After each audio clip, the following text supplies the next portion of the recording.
اسد عمر صاحب، ظاہر ہے آج کابینہ نے فائنلی فیصلہ کیا ہے، جسے اناؤنس بھی کر دیا گیا ہے کہ یہ ایک عسکری تنظیم ہے، دہشت گرد تنظیم ہے اور اسے دہشت گردوں کی طرح ہی نمٹا جائے گا۔ جو بھارت سے ان کو آن لائن سپورٹ ملتی ہے، اس حوالے سے بھی فواد چودھری صاحب نے بات کی۔ صاحب مگر ہمیں ایک کنفیوژن نظر آئی ہے ریاستی سطح پر بھی اور حکومتی سطح پر بھی، پچھلے اگر 4-5 سالوں میں دیکھیں تحریک لبیک کے حوالے سے، جس کے نتیجے میں تحریک لبیک ہر سال مضبوط ہی ہوتی گئی ہے۔ کبھی انہیں اپیز کرنے کی کوشش کی جاتی ہے، وہ لا منسٹر کا استعفیٰ لے کے چلے جاتے ہیں، جس میں یہ معاہدہ کر لیا جاتا ہے کہ فرانسیسی سفیر کی ملک بدری کے لیے پارلیمنٹ کی قانون سازی کے ذریعے فیصلہ کیا جائے گا، پھر ان پہ کو کلعدم قرار دیا جاتا ہے۔ مگر پھر کل شیخ رشید صاحب نے کہا کہ ان کے تمام مطالبات مان لیے سوائے سفیر کی جو ملک بدری ہے اس حوالے سے، اور کلعدم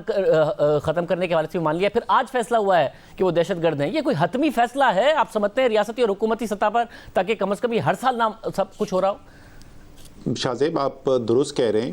ہماری ہر قوم کا ایک مزاج ہوتا ہے، پاکستان کے اندر بھی ایک مزاج ایسا ہے کہ جہاں تک ممکن ہو سکے کوشش یہ ہوتی ہے کہ مذاکرات سے معاملات کو حل کیا جائے، اور اس سلسلے کے اندر جو بنیادی نکات ہوتے ہیں، مثلاً خدا نخواستہ اگر کوئی رسول اللہ صلی اللہ علیہ وسلم کی شان میں گستاخی کر رہا ہے تو ہر مسلمان کے جذبات ہیں، تو ریاست نے واقعی میں یہ کوشش کی کہ جتنا بھی سمجھا کر بات چیت کر کے اس کو معاملے کو سلجھایا جا سکے وہ سلجھایا جائے۔ اور اس کے اندر جب فیصلے کیے گئے، پچھلی 1-2 دفعہ بھی جب فیصلے ہوئے تو اس وقت بھی ایک سے زیادہ رائے کمرے کے اندر موجود تھی، اور ایک رائے یہی تھی کہ یہ ایک اپنی ان کی سیاسی مقاصد ہیں، یہ دین کے لیے نہیں ہو رہا۔ لیکن پوری حد الوسع کوشش کی گئی کہ اگر واقعی میں یہ ایک دینی خدمت کے جذبے سے یہ کر رہے ہیں تو ان کو سمجھایا جائے، ان کو سمجھا کر، کیونکہ اس میں تو کوئی دو رائے ہو نہیں سکتی، تو لیکن نتیجہ یہ نکلا، اور خاص طور پہ جب تشدد کیا گیا ریاستی اداروں کے اوپر، پولیس مین جو ہیں ان کو شہید کیا گیا اور تشدد کا استعمال کیا گیا، اور جتنی انٹیلیجنس رپورٹس جو ہیں وہ بھی یہ کہتی ہیں کہ باہر سے لنکس بھی ہیں، اور یہاں پر بھی جو ارادہ ہے وہ ارادہ کوئی پرامن نہیں ہے۔ تو اس لیے یہ فیصلہ کیا گیا کہ ریاست یہ نہیں اجازت دے سکتی کہ کوئی بھی مسلح گروہ جو ہے وہ اپنی منمانی کرے، اور وہ بڑی بھاری قیمت ادا کی۔ آپ کو پتہ ہے پاکستان نے پہلے اس قسم کی گروہوں کو منظم ہونے کی، طاقتور ہونے کی اجازت دے کر، تو آج تو وزیر اعظم کا اور کابینہ کا فیصلہ بالکل واضح تھا کہ اس بات کی اجازت نہیں دی جا سکتی۔ ویسے کیونکہ ماضی میں بھی یہ ہوا ہے کہ کبھی انہیں عاشقان رسول کے طور پر ٹریٹ کیا جاتا ہے، کبھی بھارتی ایجنٹ قرار دے دیا جاتا ہے، کبھی سیاسی جماعت، پھر کالعدم جماعت، پھر سیاسی جماعت، اور اب دہشت گرد جماعت۔ اور یہ فیصلہ کابینہ کی حد تک ہے یا پھر پاکستان کی حکومت اور پاکستان کی جو عسکری قیادت ہے اس کا ایک مشترکہ فیصلہ ہے کہ آئندہ ان کو ایسے ہی ٹریٹ کیا جائے گا، ایک دفعہ فیصلہ ہو گیا؟ جی،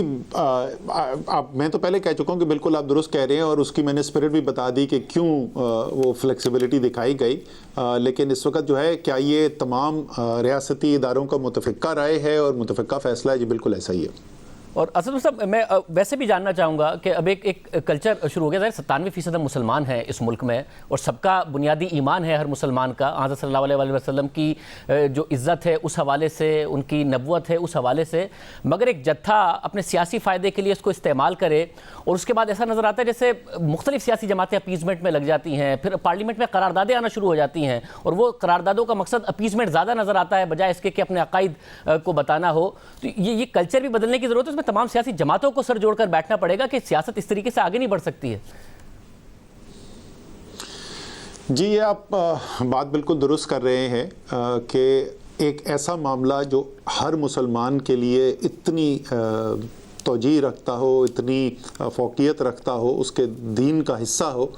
اس کو سیاسی معاملات کے لیے استعمال کرنا جو ہے وہ تو ظاہر ہے کہ دین کے ساتھ بھی یہ وفا نہیں ہے، اور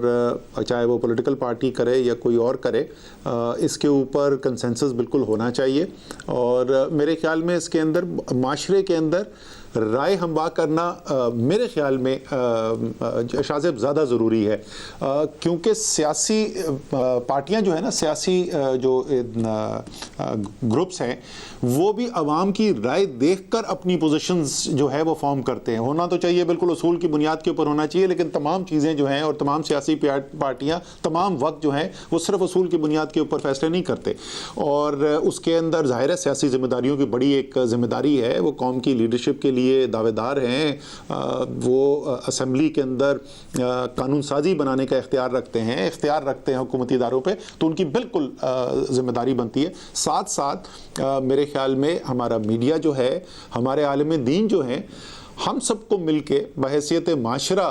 اس بات کے اوپر ضرور ایک ملک کے اندر ایک ذہن سازی کرنی چاہیے کہ اللہ تعالیٰ اور اللہ تعالیٰ کے رسول کے اوپر ایمان، ان سے محبت، ان سے عقیدت، وہ ہمارے ایمان کا جزو ہے، ہونا چاہیے، رہنا چاہیے، اور اس کا دفاع بھی ہونا چاہیے۔ لیکن اپنے ملک کے اندر تخریب کاری کرنا، سیاسی معاملات کے لیے استعمال کرنا، اور سب سے بدترین کہ ان معاملات کو لے کر اور پیچھے آپ کے بیرونی مدد بھی حاصل ہو، تو اس کے خلاف تو پوری ایک رائے ہونی چاہیے پورے ملک کے اندر۔